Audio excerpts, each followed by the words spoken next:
tirti, ką nori, išvadas daryti, kokias nori, atskaitomybės reikalauti iš visų ir visos tarnybos vykdys savo pareigas ir bus ta atskaitomybė. Mėlyje, jungtiniam tautom šakės. Tokiom, kokios jos yra, šakės.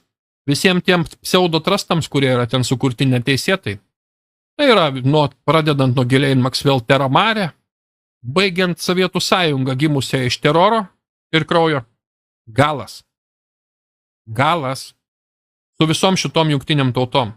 Taip, kad tie, kurie dar fantazuojat apie jungtinės tautas ir jų struktūrą, ir jų ten priežiūrą, dar kažką, supraskit, jos yra pasmerktos, jos yra prisišikusios tiek, kaip organizacijos, su visom savo galvom ten sėdinčiom, kad jos tiesiog atgyveno savo laiką. Ateina naujas laikas, bus nauja pasaulio tvarka ir naujos organizacijos vienijančios visas tautas kitokiais pagrindais. Savitarpio pagalbos pagrindais, o ne jungtinių tautų vykdomų pasaulio depopulacijos ir perdavimo viso turto niekšams pagrindais, kaip dabar yra daroma.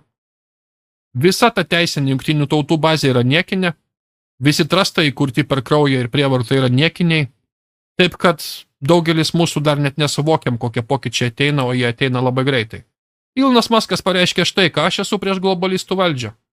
Aš esu prieš globalistų valdžią, jungtinės tautos neturėtų turėti daug valdžios. Kas iš visų už juos balsavo? Aš už juos nebalsavau. Mes norime žmonių valdžios, maksimum žmonių individui.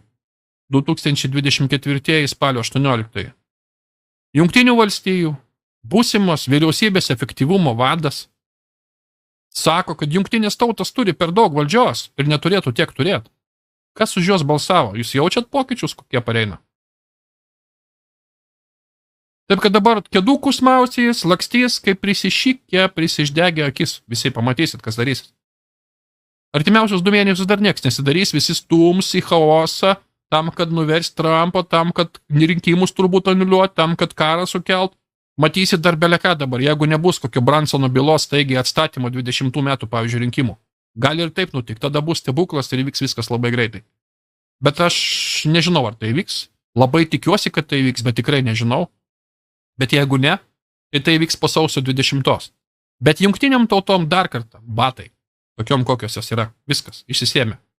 Na ir žinoma, Ilonas Muskas paskelbė štai, Novus Ordo Seclorum, tiesiai nuo dolerio kupiūros užrašas, naujoji pasaulio tvarka amžiams, tai reiškia, nuotrauka jisai su savo sūnum, Trumpas turi 2 tiktako dėžutės, rodančias kažkodėl.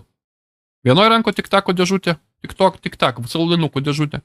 Kitoj rankos tiktako dėžutė. Maskui rodo, ką jos reiškia, aš neįsivaizduoju. Tik-tak. Turbūt tai reiškia, suprantat, ar ne? Laikrodis.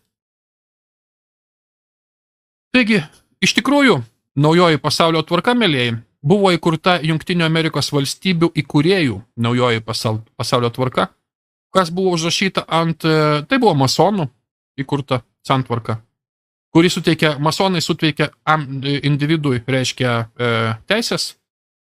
Žinoma, pribręsti šitom teisėm reikėjo, nes tose teisėse yra užkoduoti ir neigiami labai neigiami dalykai, bet tame tarpe ir labai teigiami dalykai, ant kurių vis dar laikosi šita civilizacija, dar visa žmonijos iki šiol. Vienant šitų teigiamų dalykų, ką jie įrašė į konstituciją. Taigi pasaulio tvarka naujoji ateina nuo JAV įkūrimo ir ne tik nuo JAV įkūrimo. Ir jinai reiškia laisvę ir demokratiją. Na, demokratijos nereiškia, bet demokratinius principus tai tikrai. O štai naujoji pasaulio tvarka, kuriama globalistų, buvo už tironiją ir nuskurdinimą.